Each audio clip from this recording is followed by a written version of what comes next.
विराट जी से बात करें और उनसे जानेंगे पर्सनल ईयर 8 के बारे में कि पर्सनल ईयर 8 जब आपका आता है, जब अगले साल जिन लोगों का पर्सनल ईयर 8 आएगा, वो उनके लिए क्या अच्छा लेके आने वाला है और क्या उनको डिफिकल्टीज फेस करनी पड़ेगी अपनी लाइफ में। इसी के साथ वो आपको रेमेडीज भी बताएंगे।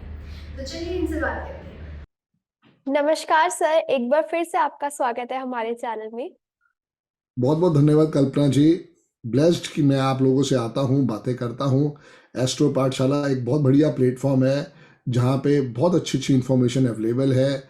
बहुत अच्छे अच्छे एस्ट्रोलॉजर आते हैं, न्यूमरोलॉजिस्ट आते हैं और अपनी अपनी बातें व्यक्त करते हैं, लोगों को समझाते हैं कि कैसे आपको लाइफ में अपलिफ्टमेंट करना चाहिए। जी, तो हमने लास्ट वीडियो में आपसे चर्चा की थी पर्सनल ईयर 7 के बारे में कि जिन लोगों का पर्सनल ईयर 7 होगा 2024 में, उनका ये साल कितना अच्छा जाने वाला है, और आपसे कुछ जनरल रेमेडीज के बारे में भी चर्चा की थी। आज की इस वीडियो में हम पर्सनल ईयर 8 के बारे में आपसे जानना चाहते हैं कि जिनका भी 2024 में जो नया साल आ रहा है, उनका जिनका भी पर्सनल ईयर 8 होगा, वो साल इनके लिए कितना अच्छा होने वाला है और क्या-क्या चैलेंजेस इनको फेस करने होंगे। बिल्कुल, पहले कैलकुलेट करना देख लेते हैं ताकि लोगों को समझ में आ जाए कि कैसे इसको निकालना होता है। क्योंकि कई बार क्या होता है, लोग नई वीडियो के ऊपर आते हैं और उनको अवेयरनेस नहीं होती। एक एज्यूम डेट ऑफ बर्थ ले लेते हैं 6/12/1975। 3 7 12 13 4 6 + 1 2 + 2 0 24 6 2 8 और 1 9। ये आ गया पर्सनल ईयर 8। तो ऐसे आप कैलकुलेट कर सकते हैं। ये एक डेट ऑफ बर्थ है, इसमें इसका ड्राइवर आया है 6, कंडक्टर आया है 4, और ये हम इनके पर्सनल ईयर के ऊपर कैलकुलेशन करके देख रहे हैं। लाइफ में न्यूमरोलॉजी का बहुत बड़ा सपोर्ट है, बहुत बड़ा आशीर्वाद है। ऑल डिपेंड अपॉन यू कि आप कितना इसके साथ जुड़ते हो और लाइफ में चीज़ों को समझते हो। जी, जिनका भी डेट ऑफ बर्थ 1 तारीख है, 2 तारीख है, 4 तारीख है, 8 तारीख है और 9 तारीख है, आई रिपीट 1 2 4 8 9, उनके लिए 2024 जिनका पर्सनल ईयर 8 है, उनको ये बहुत बहुत ज़्यादा हर्डल्स दे सकता है। ओवरऑल भी आप देखोगे तो ये सबको हर्डल्स देने वाला है, क्योंकि शनि का साल है। ये कहता है कि अच्छे कर्म करो, और हमें नहीं पता हमने मन से या वचन से या कर्म से किसी को दुख पहुंचाया है, और अगर किसी ने ऐसा किया है तो ये पनिशमेंट का साल है। पता नहीं, जैसे हमने पर्सनल ईयर 4 में देखा था कि अचानक से ही कुछ ना कुछ हो गया, यहां भी वो अचानक वाला फॉर्मूला जरूर चलेगा।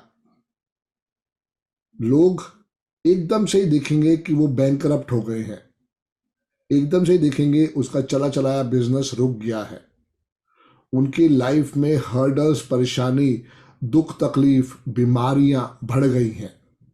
अभी किस वे में अटैक करेगा ये कोई नहीं जानता कल्पना मैम, ये कोई नहीं जानता।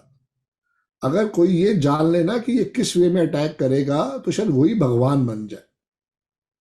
तो सबसे बड़ी बात ये है कि आपने लाइफ में समझो कि अगर आपका पर्सनल ईयर 8 आ गया है तो बिल्कुल स्लो डाउन हो जाओ, चीजों को बड़े ध्यान से देखो, बड़े ध्यान से समझो।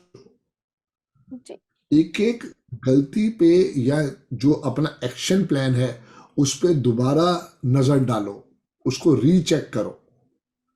कहीं ऐसा तो नहीं है आपने किसी को कोई गलत चेक बना के दे दिया था, वो आपके ऊपर कोर्ट का केस करने जा रहा है। कहीं ऐसा तो नहीं है आपने किसी की पेमेंट मार ली हो, अब वो आपके पीछे पड़ गया है। बहुत सारे इंसिडेंट्स ऐसे दिखाई देंगे आपको जो पर्सनल ईयर 8 में तकलीफ लेके आ सकते हैं। पर्सनल ईयर 8 चूंकि शनि का नंबर है, तो कोशिश करें कभी भी काला, नीला और लाल रंग का कपड़ा ना पहने। काला, नीला और लाल रंग का कपड़ा ना पहने। जितना हो सके कोशिश करें कि आप लाइफ में काउस की सेवा करें। गणेश टेम्पल जाएं। पर्सनल ईयर 8 में गणेश टेम्पल जाना और काउस की सेवा करने से बहुत बहुत अच्छा आशीर्वाद मिल सकता है। अगर डॉग्स की सेवा भी कर सकते हैं तो बहुत अच्छा रहेगा। इसके साथ साथ क्या आपने करना है कि अपने आप को, वही जो पर्सनल ईयर 4 में मैंने बताया था, अपना वॉशरूम साफ करना है। डेली आपने अपना वॉशरूम साफ करना है।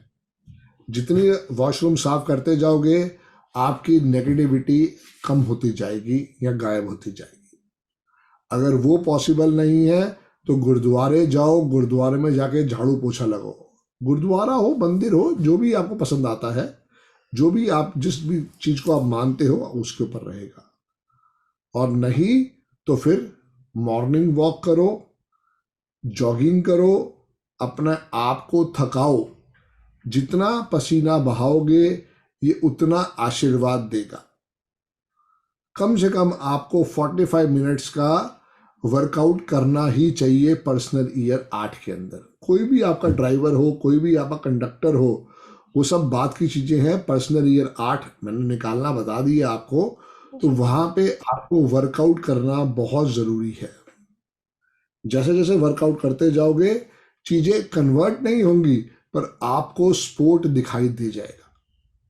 क्योंकि ये साल एक ऐसा साल है जो आपके लिए, मेरे लिए हर्डल्स, परेशानी क्रिएट कर सकता है। 2023 मेरा पर्सनल ईयर 8 चल रहा है और मार्च के महीने में मुझे फेस पैरालिसिस आ गया था। मेरे मुंह से अपने आप पानी गिरना स्टार्ट हो गया था और समझ में नहीं आ रहा था कि ये क्या हो गया है मेरे साथ। बाद में 3-4 महीने इलाज चला, फिजियोथेरेपी चली, तो वो ठीक हो गया। बट देखो, मैं तो यही समझा सकता हूँ कि मेरा ड्राइवर भी 8 है और मेरा पर्सनल ईयर भी 8 आया, तो वो कहीं ना कहीं पे मेरे लिए दुख, तकलीफ, परेशानी दे गया। मैं नहीं चाहता कि आपके साथ भी आए, बट जो कर्म है वो तो रहेगा रहेगा, उसमें कोई कुछ नहीं कर सकते। हमें यही समझना है कि जो आपके पास है उसमें से स्पोर्ट कैसे निकालना है। सो कोशिश करो जितना हो सके काउस की सेवा करो। डरना नहीं है, डरने वाली कोई बात नहीं है। देखो, एक बात अपने मन में बिठा लो, जो आया है वो जाएगा।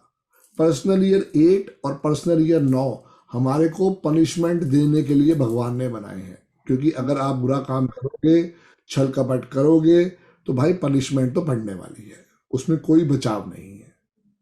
उसी का कर्मों का लिखा जोखा ही शनि भगवान और जो अगला साल आएगा हनुमान जी का, वो सारा 9 साल का ऑडिट करने वाले हैं। वो 9 की बात खैर 9 में करेंगे, पर 8 के अंदर भी आप तैयारी कर लो।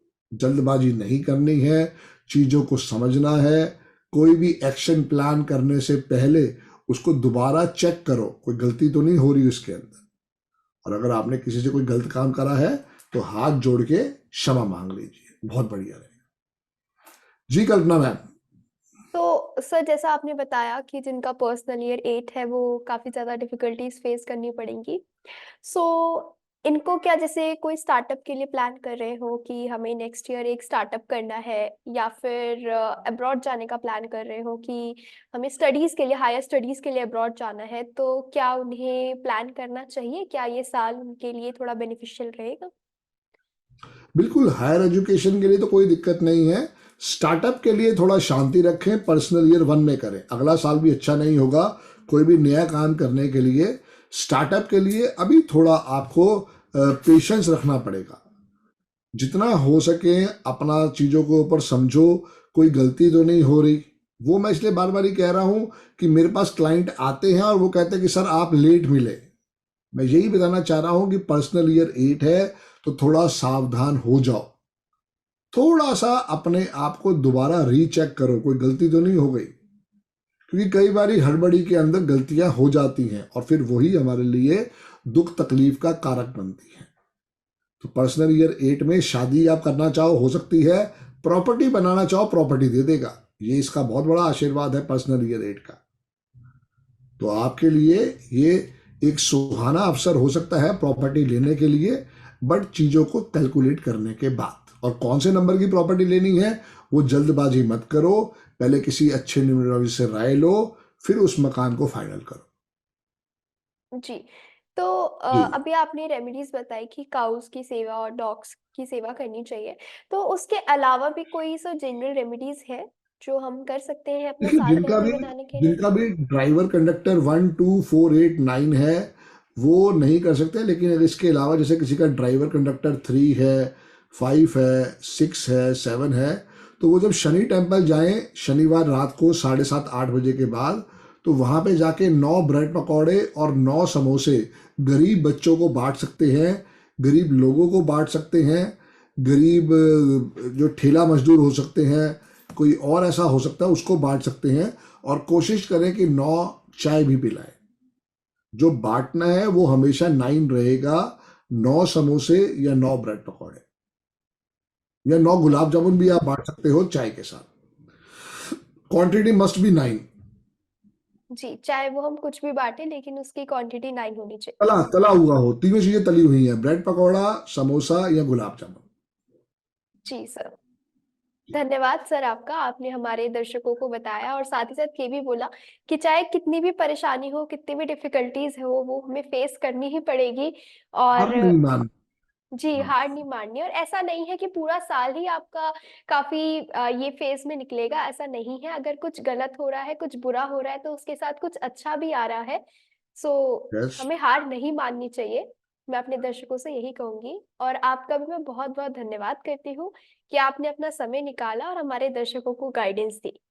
Thank you so much sir. All the best Kalpana ji, all the best astro Pathshala, all the best. Thank you sir.